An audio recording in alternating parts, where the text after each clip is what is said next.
This is Democracy Now!, democracynow.org, The War and Peace Report. I'm Amy Goodman with Juan Gonzalez. As President Biden and other world leaders gather in New York for the United Nations General Assembly, we turn to a major new investigation by The Intercept about how the Biden administration helped Pakistan get a controversial new IMF bailout after Pakistan agreed to secretly sell arms to the United States for the war in Ukraine. According to The Intercept, the secret arms deal was worth about $900 million, money which Pakistan then used to help shore up its financial position in the eyes of the International Monetary Fund. The Intercept reports the deal was discussed at a meeting in Washington in May between Assistant Secretary of State Donald Lu and the Pakistani ambassador to the U.S., Masood Khan. Pakistan's stance on the war in Ukraine has shifted notably since Russia's invasion and the ouster of Prime Minister Imran Khan, who was removed from office in April 2022. Khan is now imprisoned in Pakistan.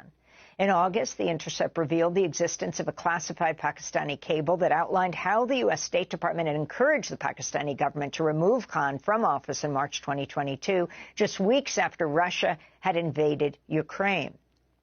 The document stated the U.S. objected to Khan's neutral stance on the war. According to the memo, one State Department official warned Pakistan's ambassador to the United States that, quote, all will be forgiven in Washington if Khan is removed. Since Imran Khan was removed from office, Pakistan has shifted to support the U.S. and Ukraine on the war. At the same time, Pakistan has cracked down on supporters of Imran Khan, and elections have been postponed indefinitely. Meanwhile, the strict conditions of the IMF bailout have sparked mass protests in Pakistan. We're joined now by Ryan Grim, The Intercept's Washington bureau chief. His latest piece, co-written with Murtaza Hussain, is headlined, U.S. help Pakistan get IMF bailout with secret arms deal for Ukraine, leaked documents show.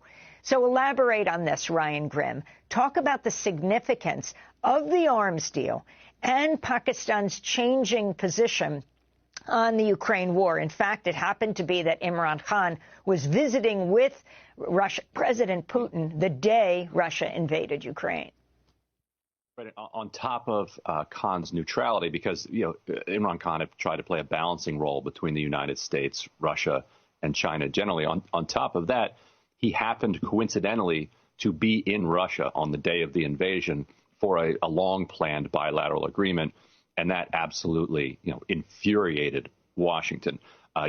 Several weeks later is when you had that critical meeting where Assistant Secretary Don Lu conveyed Washington's impression, which was that if Khan stays in power, Pakistan will be isolated from the EU and from the United States. But if Khan is pushed out of power, then all will be forgiven, because as Lu put it, Washington understood that Imran Khan's policy was his own policy and not the policy of Pakistan. In other words, that if somebody new were put in place, the hope was that Pakistan would then become a key ally again of the United States in its geopolitical struggle generally, but very specifically with Ukraine and Russia. What's key to understand is that the United States doesn't actually have much of an industrial base when it comes to producing the ammunition, munitions, artillery shells, the kind of low-grade weapons that you need for the kind of grinding war that's going on between Ukraine and Russia. If you want, $100 million F-35 that they're going to lose when it crashes, then the United States is able to produce those, because entire lobbying infrastructures and executive suites and entire, cities outside of Washington, gleaming cities and skyscrapers, can be built up around those. But just producing artillery shells, that's something that the U.S. has kind of outsourced to countries like Pakistan in the past. And so Ukraine was very quickly running low. So what our reporting found is that by August of 2022, so just a few months after Khan was ousted, according to the documents that we reviewed, Pakistan was producing significant amounts of artillery that were being paid for by the United States, shipped to Ukraine and in taking part in the war over there. As the economy continued to collapse, Pakistan needed an emergency IMF loan, and the United States agreed to confidentially tell the IMF about the weapons program and about the money that Pakistan was getting from the weapons program to kind of bridge the financing gap that was necessary. Otherwise, there would have been a complete economic meltdown in Pakistan. And Ryan, in terms of the use of the IMS like this as a political instrument, essentially, what was the impact of the package and the reforms, so-called reforms that the IMF always requires of countries in Pakistan, on top of the political convulsion that has been resulted from the removal of the prime minister?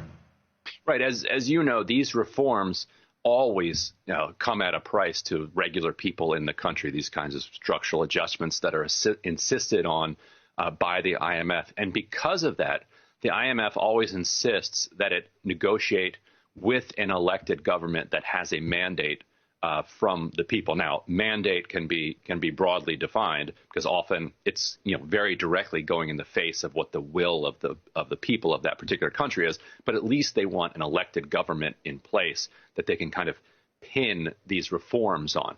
They ended up having to raise energy prices by nearly 50% to get this IMF loan.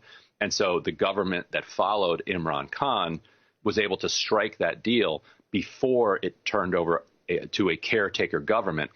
The goal and the only mandate of a caretaker government is to hold elections.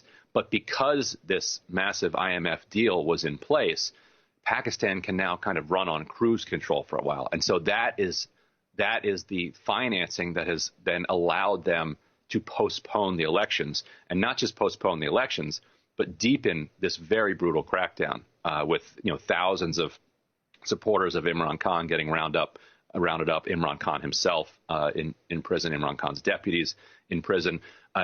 This dystopian censorship where Pakistani media outlets are told that they're not by the military that they're not even allowed to mention Imran Khan, which creates these bizarre situations where if he's in a photograph, they'll put kind of like a chyron or some image over him to not run afoul of this bizarre blanket censorship regime that's underway. And so that has all been enabled by this IMF loan, which enabled then the postponing of the elections. And since Khan was removed from power, what has been Pakistan's position on the war in Ukraine?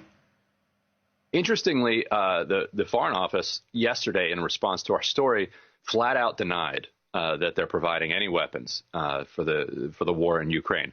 Nobody believes that. We're not the first to kind of report on this. We're the first to confirm it with documents. But there's been plenty of video and photographic evidence of munitions made in Pakistan that are being used in the Ukraine war.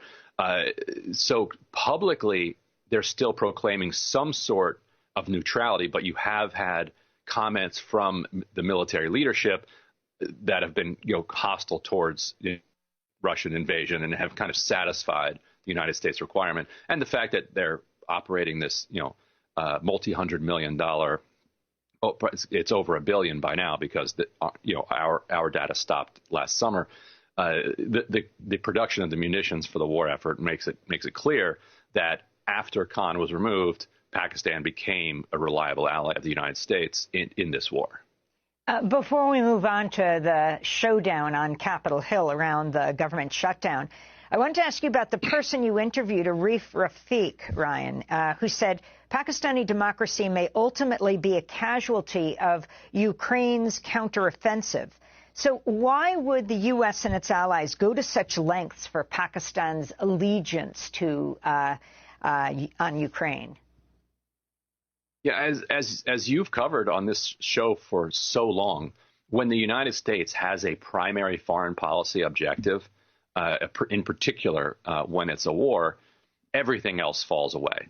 And that's what you're seeing in Pakistan now. And for Pakistanis, the irony is clearly not lost that the United States and is bringing together kind of the world to stand up for the defense of democracy and sovereignty in Ukraine.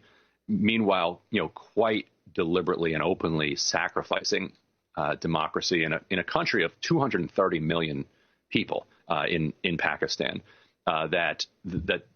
That democracy is being asked, to sacrifice itself for the one in Ukraine.